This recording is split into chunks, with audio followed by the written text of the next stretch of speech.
people be saying some wild things. So somebody came out and said that the reason why the league didn't want Chris Paul to team up with Kobe is because they wanted to protect Jordan's legacy. Now they're trying to say that what they've done is that they didn't want Kobe and LeBron to impact Michael Jordan's legacy. Am I right?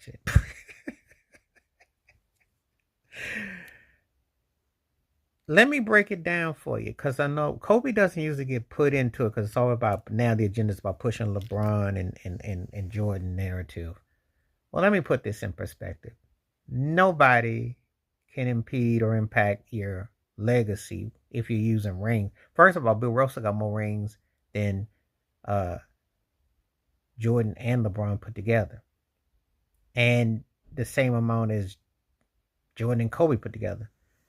And Bill Russell never gets his due as being a greater player than them, but that's debatable. And wherever you want to come down with it, if you feel that way, that's cool. If you don't, but you know where I'm going with this. How would it mean anything if CP3 had gone to Lakers and they had a won?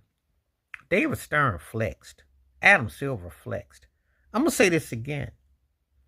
I ain't no problem with player movement because that's what the league wanted.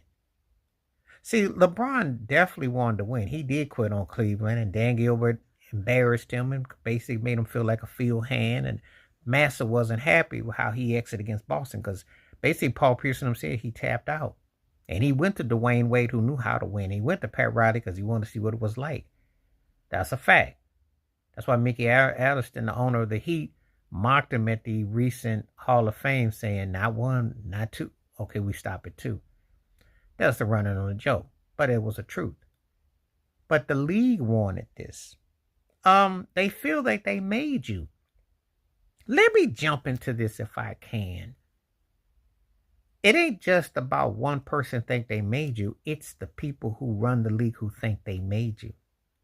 If you think for one moment that David Stern don't think that he didn't have a hand in making Michael Jordan, you're sadly mistaken. Because as great as Michael Jordan was, not only did he get calls, and not only did he get anointed behind Bird and Magic, but that was David Stern who said, they said a black man couldn't be the face of the league by himself. So who do you think is behind that? How do you think some of those things go? That takes nothing away from your skill set, but it is a business. And once you understand that. So if Kobe wins another ring, does that make that? So he got out there and said, I got one more than Shaq. Well, that was personal. But did that mean necessarily he was better than him? No, not to me it did. Didn't make him better than Tim Duncan. And it sure as heck didn't make him better than Jordan to me.